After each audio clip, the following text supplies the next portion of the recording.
ನಮಸ್ಕಾರ. ಗ್ಯಾರಂಟಿ ನ್ಯೂಸ್ನ ಎಕ್ಸ್ಪ್ಲೇನರ್ಗೆ ಸ್ವಾಗತ. ನಾನು ಉಲ್ಲಾಸ್ ಎಸ್ ಕಿರ್ವಾಸೆ. ಇತ್ತೀಚಿನ ದಿನಗಳಲ್ಲಿ ಆನ್ಲೈನ್ ಫ್ರಾಡ್ಗಳು ಹೆಚ್ಚಾಗ್ತಾ ಇದೆ, ಜೊತೆಗೆ ಮೊಬೈಲ್ ಫೋನ್ಗಳ ಕಳ್ತನನೂ ಕೂಡ ಹೆಚ್ಚಾಗ್ತಾ ಇದೆ. ಒಂದು ಕಡೆ ಐಫೋನನ್ನು ಬಳಸಿದಂತಹ ಅಂದರೆ ಐಫೋನನ್ನು ಖರೀದಿ ಮಾಡಿದಂತಹ ಗ್ರಾಹಕರು ನಿಶ್ಚಿಂತೆಯಿಂದ ಇದ್ದರೂ ಕೂಡ ಆಂಡ್ರಾಯ್ಡನ್ನು ಫೋನನ್ನು ಬಳಕೆ ಮಾಡ್ತಾ ಇರುವಂಥ ಗ್ರಾಹಕರಿಗೆ ಒಂದಷ್ಟು ಆತಂಕ ಆಗ್ತಾಯಿತ್ತು. ಯಾಕೆಂತಂದರೆ ಹೊಸ ಮೊಬೈಲನ್ನು ಖರೀದಿ ಮಾಡಿರ್ತೀವಿ, ಆದರೆ ಅದನ್ನು ಯಾರೋ ಕಳ್ಳರು ಎಗರಿಸ್ಬಿಡ್ತಾರೆ ಅನ್ನುವಂಥದ್ದನ್ನು ಒಂದಷ್ಟು ಬೇಸರವನ್ನು ವ್ಯಕ್ತಪಡಿಸ್ತಾ ಇದ್ರು. ಇದಕ್ಕೆ ಬ್ರೇಕ್ ಹಾಕಬೇಕು ಅನ್ನುವಂಥ ನಿಟ್ಟಿನಲ್ಲಿ ಕೇಂದ್ರ ಸರ್ಕಾರ ಒಂದು ಹೊಸದಾದಂತಹ ಒಂದು ಆ್ಯಪನ್ನು ಬಿಡುಗಡೆ ಮಾಡಿದೆ. ಅದು ಸಂಚಾರಿ ಸಾಥಿ ಅನ್ನುವಂತಹ ಒಂದು ಆ್ಯಪು. ಇದು ಮೊಬೈಲ್ ಅಪ್ಲಿಕೇಶನ್ನು. ಯಾವುದೇ ಆಂಡ್ರಾಯ್ಡ್ ಫೋನ್ ಇದ್ದರೂ ಕೂಡ ಇದನ್ನು ಗೂಗಲ್ ಪ್ಲೇಸ್ಟೋರ್ನಲ್ಲಿ ಹೋಗ್ಬಿಟ್ಟು ಅದನ್ನು ಈ ಒಂದು ಆ್ಯಪನ್ನು ಇನ್ಸ್ಟಾಲ್ ಮಾಡ್ಬೋದು. ಇದು ಯಾವ ರೀತಿ ಕೆಲಸ ಮಾಡುತ್ತೆ, ಇದರ ಸಾಧಕ ಬಾಧಕಗಳೇನು, ಜೊತೆಗೆ ಕೇಂದ್ರ ಸರ್ಕಾರ ಈ ಒಂದು ಸಂಚಾರಿ ಸಾಥ್ ಆ್ಯಪನ್ನು ಬಿಡುಗಡೆ ಮಾಡಿದ್ದೆ, ಅದರಂದ್ರೆ ಕಡ್ಡಾಯವನ್ನು ಮಾಡಿದೆಯಾ, ಇದಕ್ಕೆ ಯಾಕೆ ಕಾಂಗ್ರೆಸ್ ವಿರೋಧ ವ್ಯಕ್ತಪಡಿಸ್ತಾ ಇದೆ, ಇವೆಲ್ಲವನ್ನು ಕೂಡ ಈ ವಿಡಿಯೋದಲ್ಲಿ ನಾನು ತಿಳಿಸ್ತಾ ಹೋಗ್ತೀನಿ. ಸೊ ವಿಡಿಯೋವನ್ನು ಎಲ್ಲೂ ಕೂಡ ಮಿಸ್ ಮಾಡದೆ ನೋಡಿ.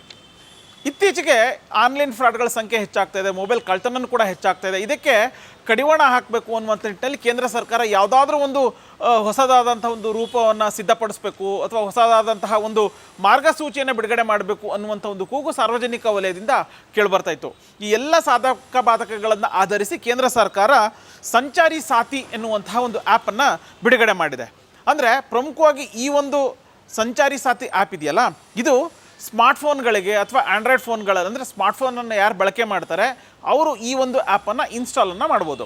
ಇದು ಯಾವ ರೀತಿ ಕೆಲಸ ಮಾಡುತ್ತೆ, ನಿಜವಾಗ್ಲೂ ಈ ಒಂದು ಆ್ಯಪನ್ನು ಇನ್ಸ್ಟಾಲ್ ಮಾಡಿದರೆ ಮೊಬೈಲ್ಗಳು ಸೇಫ್ ಇರ್ತಾವ ಅಥವಾ ಆನ್ಲೈನ್ ಫ್ರಾಡ್ಗಳ ಸಂಖ್ಯೆ ಏನಾಗ್ತಿದೆ ಇದು ಕಡಿಮೆ ಆಗುತ್ತಾ ಅನ್ನುವಂಥ ಒಂದು ಪ್ರಶ್ನೆ ಸಾರ್ವಜನಿಕ ವಲಯದಲ್ಲಿ ಕೇಳಿಬರ್ತಾ ಇದೆ. ಆದರೆ ಕೇಂದ್ರ ಸರ್ಕಾರ ಹೇಳ್ತಾ ಇರುವಂಥದ್ದು ನಿಜವಾಗ್ಲೂ ಸಂಚಾರಿ ಸಾಥಿ ಆ್ಯಪನ್ನು ನೀವು ಇನ್ಸ್ಟಾಲ್ ಮಾಡ್ಕೊಂಡಿದ್ದೇ ಆದಲ್ಲಿ ಆನ್ಲೈನ್ ಫ್ರಾಡ್ಗಳು ಕೂಡ ಕಡಿಮೆ ಆಗುತ್ತೆ.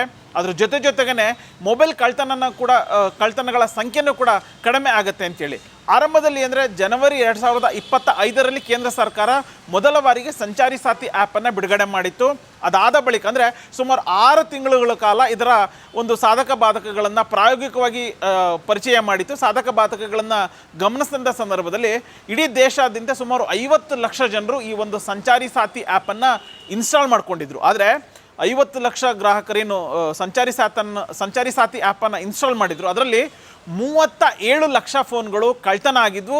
ಅವೆಲ್ಲವನ್ನು ಕೂಡ ನಿಷ್ಕ್ರಿಯ ಮಾಡುವಂಥ ಕೆಲಸವನ್ನು ಕೇಂದ್ರ ಸರ್ಕಾರ ಈ ಒಂದು ಆ್ಯಪ್ಗಳ ಮೂಲಕ ಮಾಡಿದೆ ಅನ್ನುವಂತಹ ಒಂದು ಮಾತನ್ನು ಸ್ವತಃ ಕೇಂದ್ರ ಸರ್ಕಾರ ಹೇಳ್ತಾ ಇರುವಂಥದ್ದು. ಭಾರತ ದೂರಸಂಪರ್ಕ ಇಲಾಖೆ ವತಿಯಿಂದ ಈ ಒಂದು ಸಾಫ್ಟ್ವೇರನ್ನು ಸಿದ್ಧಪಡಿಸಿರುವಂಥದ್ದು. ಯಾರೇ ಒಬ್ಬ ಸ್ಮಾರ್ಟ್ಫೋನನ್ನು ಅಥವಾ ಆಂಡ್ರಾಯ್ಡ್ ಫೋನನ್ನು ಯೂಸ್ ಮಾಡ್ತಾರೆ ಅಂತಂದರೆ ಅವರು ಈ ಒಂದು ಆ್ಯಪನ್ನು ಇನ್ಸ್ಟಾಲನ್ನು ಮಾಡ್ಬೋದಾಗುತ್ತೆ. ಇದು CEIRನ ಕೇಂದ್ರ ಡೇಟಾಬೇಸ್ನೊಂದಿಗೆ ಇದು ಕೆಲಸವನ್ನು ಮಾಡುತ್ತೆ. ಮೊಬೈಲ್ನ IMEI ಅಂತಿದೆಯಲ್ಲ, ಇದ್ರ ಜೊತೆಗೆ ಇದು ಹೊಂದಾಣಿಕೆಯಾಗಿ ಯಾವುದೇ ಒಂದು ಫೋನ್ ಕಳ್ತನ ಆಗಿದ್ದೇ ಆದಲ್ಲಿ ಅಥವಾ ಆನ್ಲೈನ್ ಫ್ರಾಡ್ ಆಗ್ತಾ ಇದೆ ಅನ್ನುವಂಥ ವಿಚಾರದಲ್ಲಿ ತಕ್ಷಣವೇ ಅಲರ್ಟ್ ಮಾಡುವಂಥ ಕೆಲಸ ಆಗುತ್ತೆ. ಹೀಗಾಗಿಯೇ ಈ ಒಂದು ಆ್ಯಪನ್ನು ಕೇಂದ್ರ ಸರ್ಕಾರ ಅತ್ಯಂತ ಸುರಕ್ಷಿತವಾದಂತಹ ಒಂದು ಆ್ಯಪ್ ಅಂತ ಹೇಳಿಬಿಟ್ಟು ಅದು ವಿಶ್ಲೇಷಣೆಯನ್ನು ಮಾಡುವಂಥ ಕೆಲಸವನ್ನು ಮಾಡ್ತಾಯಿದೆ.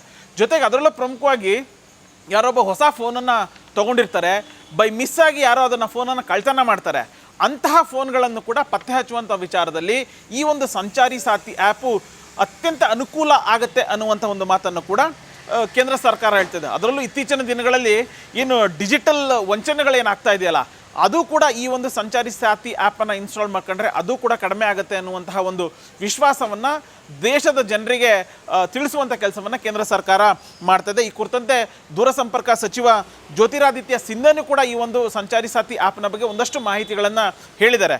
ಆದರೆ ಇದನ್ನು ಕಾಂಗ್ರೆಸ್ ಆಗಿರ್ಬೋದು ಅಥವಾ ವಿಪಕ್ಷಗಳು ವಿರೋಧವನ್ನು ಮಾಡ್ತಾಯಿದೆ. ಯಾಕೆಂತಂದರೆ ಇದರಲ್ಲಿ ನಾವು ಈ ಸಂಚಾರಿ ಸಾಥಿ ಆ್ಯಪನ್ನು ಇನ್ಸ್ಟಾಲ್ ಮಾಡಿದಾಗ ಒಂದಷ್ಟು ಮಾಹಿತಿಗಳನ್ನು ಕೊಡಬೇಕಾಗತ್ತೆ.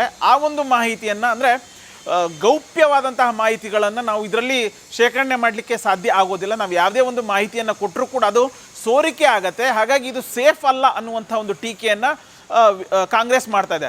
ಆಬ್ವಿಯಸ್ಲಿ ಯಾವುದೇ ಒಂದು ಆಡಳಿತ ಪಕ್ಷ ಯಾವುದೇ ಒಂದು ಹೊಸದಾದಂತಹ ಒಂದು ಕೆಲಸವನ್ನು ಮಾಡಿದೆ ಅದಲ್ಲ ಅದನ್ನು ಟೀಕೆ ಮಾಡುವಂಥದ್ದು ವಿಪಕ್ಷಗಳ ಕೆಲಸ. ಸೊ ಅದನ್ನೇ ಕಾಂಗ್ರೆಸ್ಸು ಮಾಡ್ತಾ ಇದೆ ಅಂತ ಹೇಳಿ ಅನ್ನುವಂಥ ಒಂದು ಮಾತನ್ನು ಕೇಂದ್ರ ಸರ್ಕಾರ ಹೇಳ್ತದೆ.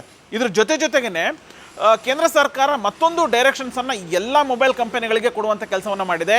ಇನ್ನು ಮುಂದೆ ಬರುವಂತಹ ಎಲ್ಲ ಹೊಸ ಫೋನ್ಗಳಲ್ಲೂ ಬೇಸಿಕ್ ಅಂದರೆ ಕಂಪ್ನಿಯಿಂದನೇ ಈ ಒಂದು ಸಂಚಾರಿ ಸಾಥಿ ಆ್ಯಪು, ಅಂದರೆ ನಾವೇನೀಗ ಒಂದಷ್ಟು ಅಪ್ಲಿಕೇಶನ್ಸ್ಗಳು ಮೊಬೈಲ್ ಪಡಿತಾನೆ, ಅಂದರೆ ಹೊಸ ಮೊಬೈಲನ್ನು ಖರೀದಿ ಮಾಡಿದಂತಹ ಸಂದರ್ಭದಲ್ಲಿ ಒಂದಷ್ಟು ಆ್ಯಪ್ಗಳು ಮೊಬೈಲ್ನಲ್ಲೇ ಇನ್ಸ್ಟಾಲ್ ಆಗಿರುತ್ತಲ್ವ. ಸೊ ಅದೇ ಒಂದು ಮಾದರಿಯಲ್ಲಿ ಸಂಚಾರಿ ಸಾಥಿ ಆ್ಯಪನ್ನು ಕೂಡ ಇನ್ಸ್ಟಾಲ್ ಮಾಡಬೇಕು ಅನ್ನುವಂಥ ಒಂದು ಸೂಚನೆಯನ್ನು ಎಲ್ಲ ಮೊಬೈಲ್ ಕಂಪನಿಗಳಿಗೆ ಕೊಟ್ಟಿದೆ. ಆದರೆ ಈ ಒಂದು ಸಂಚಾರಿ ಸಾಥಿ ಆ್ಯಪನ್ನು ಆ್ಯಪಲ್ ಫೋನ್ ವಿರೋಧವನ್ನು ಮಾಡ್ತಾ ಇದೆ. ಇದನ್ನು ಒಪ್ಕೊಳ್ಳೋಕ್ಕೆ ಆ್ಯಪಲ್ ಕಂಪನಿ ಸಿದ್ಧ ಇಲ್ಲ. ಯಾಕೆ ಅಂತಂದರೆ ನಮ್ಮದೇ ಸಪ್ರೇಟ್ ಆದಂಥ ಒಂದು ಸಾಫ್ಟ್ವೇರ್ ಇರುತ್ತೆ. ನಾವು ಇತ್ತೀಚಿನ ದಿನಗಳಲ್ಲಿ ಮ್ಯಾನುಫ್ಯಾಕ್ಚರ್ ಮಾಡ್ತಿರುವಂತಹ ಮೊಬೈಲ್ಗಳು ಸಾಕಷ್ಟು ಸುರಕ್ಷಿತವಾಗಿದ್ದಾವೆ. ಸೊ ಹೀಗಾಗಿ ನಾವು ಈ ಒಂದು ಆ್ಯಪನ್ನು ನಾವು ಇನ್ಸ್ಟಾಲ್ ಮಾಡುವಂಥ ವಿಚಾರದಲ್ಲಿ ನಮ್ಮ ಸಹಮತ ಇಲ್ಲ ಅನ್ನುವಂತಹ ಒಂದು ಮಾತನ್ನು ಆ್ಯಪಲ್ ಸಂಸ್ಥೆ ಹೇಳ್ತಾ ಇದೆ. ಇದ್ರ ಜೊತೆಗೆ ಕೇಂದ್ರ ಸರ್ಕಾರ ಇನ್ನೊಂದು ಮಾಹಿತಿಯನ್ನು ಹೇಳ್ತಾ ಇದೆ. ಅಂದರೆ ಈ ಒಂದು ಸಾರ್ವಜನಿಕರ ಹಿತದೃಷ್ಟಿಯಿಂದ, ಮೊಬೈಲ್ ಬಳಕೆದಾರರ ಹಿತದೃಷ್ಟಿಯಿಂದನೇ ನಾವು ಈ ಒಂದು ಸಂಚಾರಿ ಸಾಥಿ ಆ್ಯಪನ್ನು ನಾವು ಕಡ್ಡಾಯ ಮಾಡ್ತಾ ಇದ್ದೀವಿ. ಹಾಗಂದ ಮಾತ್ರಕ್ಕೆ ಕಡ್ಡಾಯವಾಗಿ ಎಲ್ಲರೂ ಈ ಒಂದು ಅಪ್ಲಿಕೇಶನನ್ನು ಇನ್ಸ್ಟಾಲ್ ಮಾಡ್ಕೊಳ್ಳೇಬೇಕು ಅಂತೇನಿಲ್ಲ. ಮೊದಲು ನೀವು ಇನ್ಸ್ಟಾಲನ್ನು ಮಾಡ್ಕೊಳ್ಳಿ, ಇದರ ಸಾಧಕ ಬಾಧಕಗಳನ್ನು ನೀವು ಗಮನಿಸಿ, ನಿಮಗೆ ಇದು ಸುರಕ್ಷಿತವಾದಂಥ ಆ್ಯಪ್ ಅನಿಸಿದ್ದೇ ಆದರೆ ನೀವು ಇದನ್ನು ಕಂಟಿನ್ಯೂ ಮಾಡಿ, ಇಲ್ಲ ಅಂತಂದರೆ ಅನ್ಇನ್ಸ್ಟಾಲನ್ನು ಮಾಡ್ಬೋದು ಅನ್ನುವಂಥ ಒಂದು ಮಾತನ್ನು ಕೂಡ ಕೇಂದ್ರ ಸರ್ಕಾರ ಹೇಳ್ತಾ ಇದೆ. ಸೊ ಅದೇನೇ ಇರಲಿ, ಇತ್ತೀಚಿನ ದಿನಗಳಲ್ಲಿ ಆಗ್ತಾ ಇದ್ದಂತಹ ಡಿಜಿಟಲ್ ವಂಚನೆಗಳಾಗಿರ್ಬೋದು, ಫೋನ್ಗಳ ಕಳ್ತನ ಆಗಿರ್ಬೋದು, ಇವೆಲ್ಲವಕ್ಕೆ ಕಡಿವಾಣ ಹಾಕಬೇಕು ಅನ್ನುವಂಥ ನಿಟ್ಟಿನಲ್ಲಿ ಕೇಂದ್ರ ಸರ್ಕಾರ ಒಂದು ಹೊಸ ಮಾರ್ಗವನ್ನು ಕಂಡುಹಿಡಿದಿದೆ. ಸೊ ನಿಜವಾಗ್ಲೂ ಈ ಒಂದು ಮಾರ್ಗ ಈ ರೀತಿಯಾದಂತಹ ವಂಚನೆ ಆಗಿರ್ಬೋದು ಅಥವಾ ಫೋನ್ ಕಳ್ತನಗಳ ಪ್ರಕರಣಗಳಿಗೆ ಕಡಿವಾಣ ಹಾಕತ್ತಾ ಅನ್ನುವಂಥದ್ದನ್ನು ಕಾದು ನೋಡಬೇಕು. ಗ್ಯಾರಂಟಿ ನ್ಯೂಸ್, ಸುದ್ದಿ ಖಚಿತ, ನ್ಯಾಯ ನಿಶ್ಚಿತ.